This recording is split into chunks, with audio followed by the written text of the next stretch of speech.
Hello दोस्तों, क्या आपने कभी पर्पल स्क्विरल यानी कि बैंगनी कलर का गिलहरी देखा है?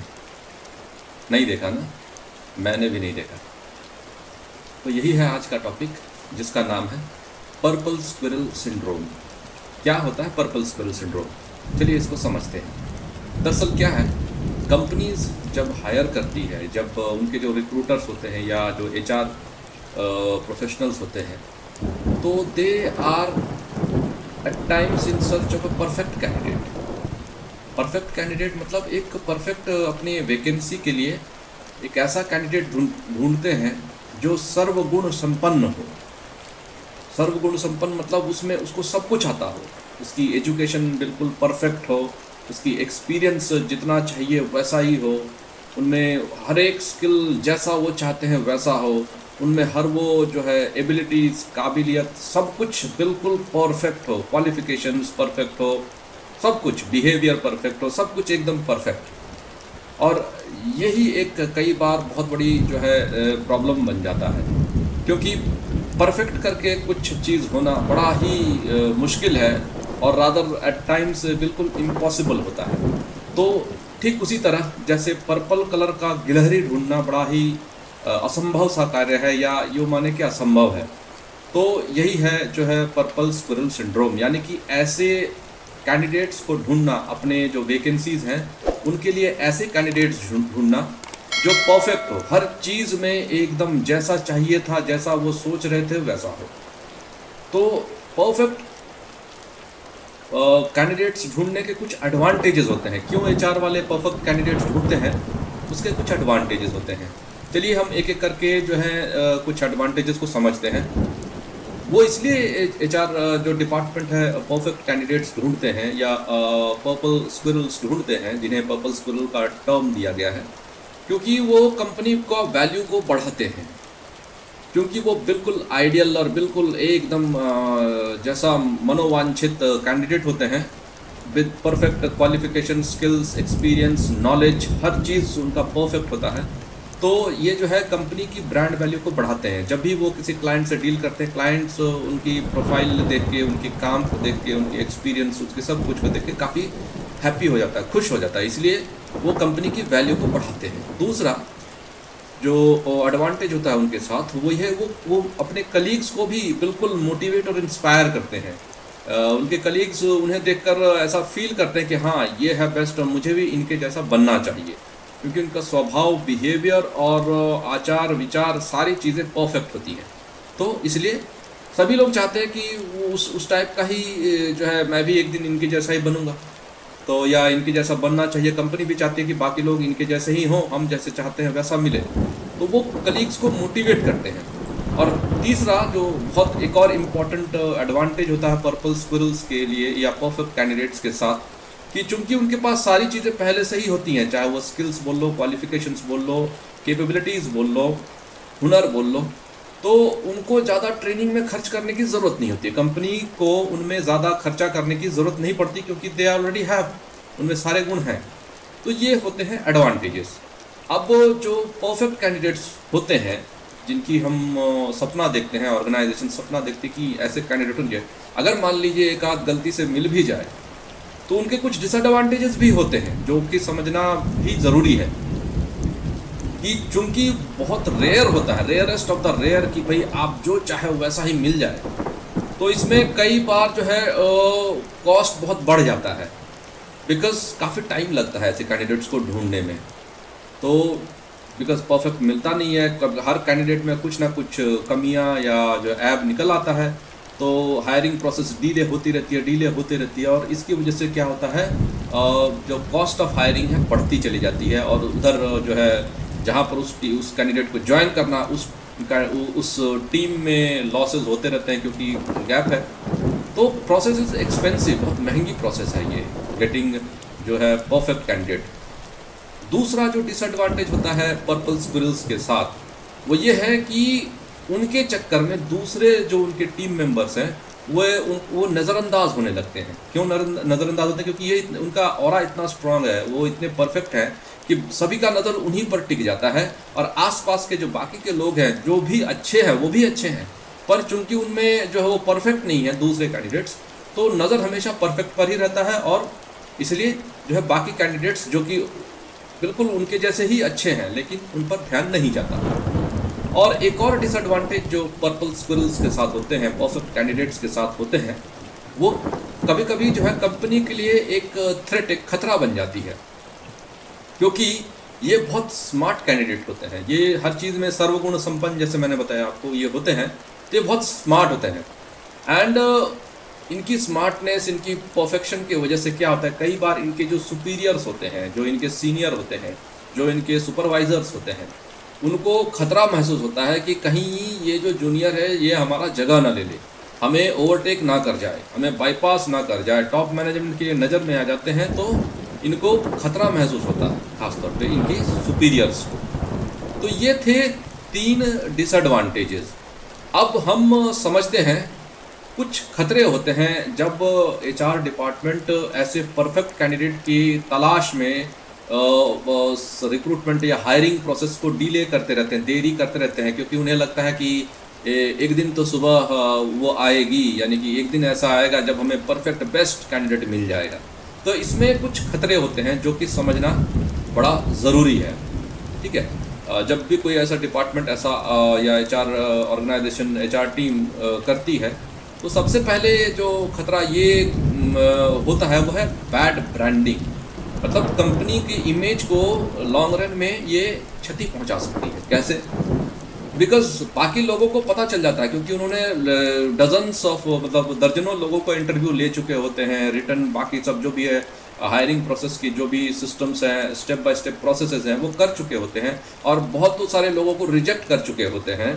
तो ये मार्केट में धीरे धीरे फैल जाता है कि भाई इनको क्या चाहिए, इनको खुद भी पता है। तो इस वजह से क्या होता है, तो मार्केट में ये इमेज चला जाता है, ये जो है खबर चला जाता है कि ये कंपनी जो है ये इन्हें खुद ही नहीं पता कि ये क्या ढूंढ रहे हैं, और किसी जो है मृग तृष्णा के पीछे पड़े हुए हैं, यानी कि जो है एक ऐसी चीज़ के पीछे भाग रहे हैं जो असलियत में एग्जिस्ट ही नहीं करती। तो ख्वाब की दुनिया में ये ऑर्गेनाइजेशन रह रही है, तो इसकी वजह से कंपनी की छवि को थोड़ी धक्का पहुंचता है।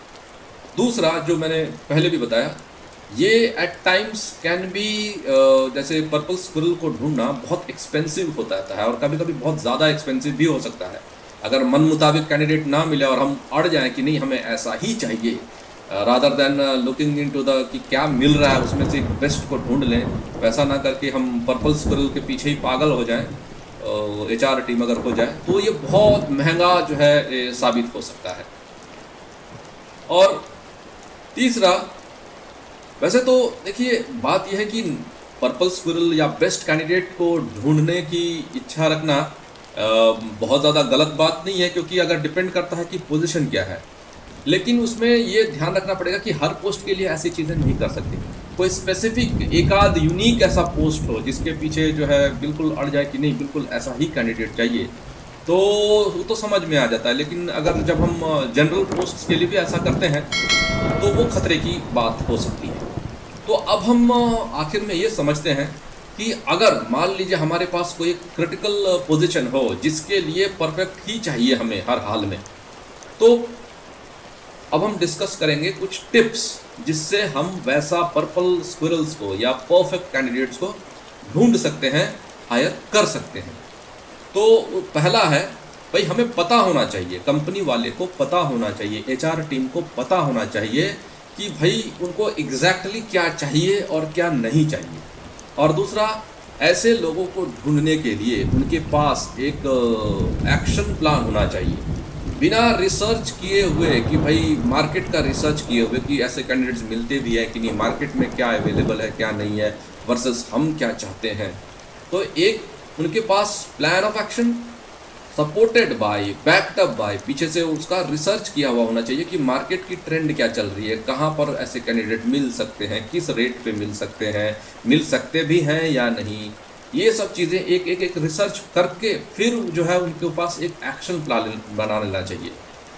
दूसरा, कंपनी को पिंक जो है पर्पल स्क्विरल ढूंढने से पहले या फिर रेयर कैंडिडेट्स ढूंढने से पहले या फिर एकदम एक्सेप्शनल कैंडिडेट्स ढूंढने से पहले ये इंश्योर करना चाहिए कि उनका एम्प्लॉयर ब्रांड यानी कि कंपनी का जो ब्रांड इमेज है बहुत ज़्यादा स्ट्रॉन्ग होना चाहिए। जो कंपनी ऑलरेडी स्टैब्लिश्ड है, फॉर एग्जांपल गूगल हो गया, ठीक है, या आप बात कर लो फेसबुक हो गया, या आप बात कर लो कोई भी टॉप ब्रांड्स जो मर्सिडीज़ हो गया, कोई भी लेवल 5 की जो कंपनी होती है, मल्टीनेशनल के साथ साथ बहुत बड़ी बड़ी ब्रांड जो हो गई, ठीक है, उनके लिए जो है चूँकि उनका ब्रांड बहुत बड़ा है और उनके फैसिलिटीज़, एम्प्लॉयर ब्रांड मतलब होता है सिर्फ ब्रांड ही बड़ा नहीं है बल्कि as a very good employer, मतलब रोज़गार देने के मामले में, फैसिलिटीज़ के मामले में जो है, जो एम्प्लॉयज़ को ध्यान रखने के मामले में उनका बहुत बड़ा नाम है।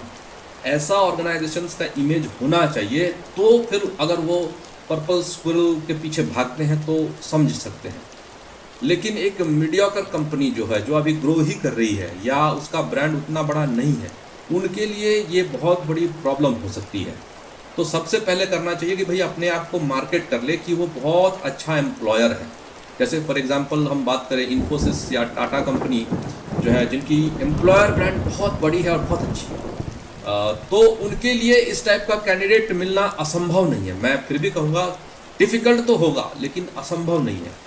उसके कंपैरिजन में अगर कोई दूसरा छोटा ऑर्गेनाइजेशन या छोटे ब्रांड वाला, एम्प्लॉयर ब्रांड की बात कर रहे हैं हम, ब्रांड की नहीं, प्रोडक्ट ब्रांड की बात नहीं कर रहे। एम्प्लॉयर मतलब कंपनी हायरिंग के लिए जाने जाती है, अपने एम्प्लॉयज़ की देखभाल करने के लिए, जो जिनका ब्रांड बहुत अच्छा हो, जैसे टाटा कंपनी है। तो वैसा अगर कोई ऑर्गेनाइजेशन है तो पहले उन्हें अपना ब्रांड इमेज, एम्प्लॉयर ब्रांड को अच्छा सॉलिड बनाना पड़ेगा और तभी ऐसी चीज़ों पे जाए। और एक और पॉइंट जिसको, जो तीसरी पॉइंट होगी कि भाई क्या कर सकते हैं, उन्हें जो है एचआर टीम को डिफ्रेंशिएट करना पड़ेगा कौन से वो स्किल हैं जो उन्हें बिल्कुल चाहिए और वो कौन सी चीज़ें हैं जो वो बिल्कुल नहीं चाहिए। क्योंकि क्या होता है कि जब हम जॉब डिस्क्रिप्शन बनाते हैं तो जॉब डिस्क्रिप्शन में हम सारी चीज़ें डालने लगते हैं, ये भी डाल दो, वो भी डाल दो, ये भी आना चाहिए जो है कैंडिडेट को, दूसरी सारे स्किल्स, तो ये जो है मामला को कॉम्प्लिकेटेड कर देगा। इससे अच्छा रहेगा कि भाई हम क्लियर हो जाए कि एग्जैक्टली हमें क्या चाहिए, बाकी चीज़ों को हटा दें।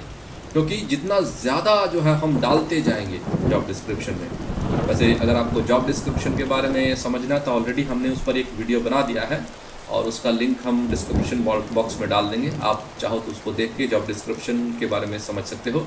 जॉब एनालिसिस उसका टॉपिक है, टाइटल है, उसमें जॉब डिस्क्रिप्शन, जॉब स्पेसिफिकेशन के बारे में हमने डिटेल से बताया है। तो चलाते हैं वापस अपने पॉइंट पे कि भाई must have skills and nice to have skills में डिफ्रेंशिएट कर दें।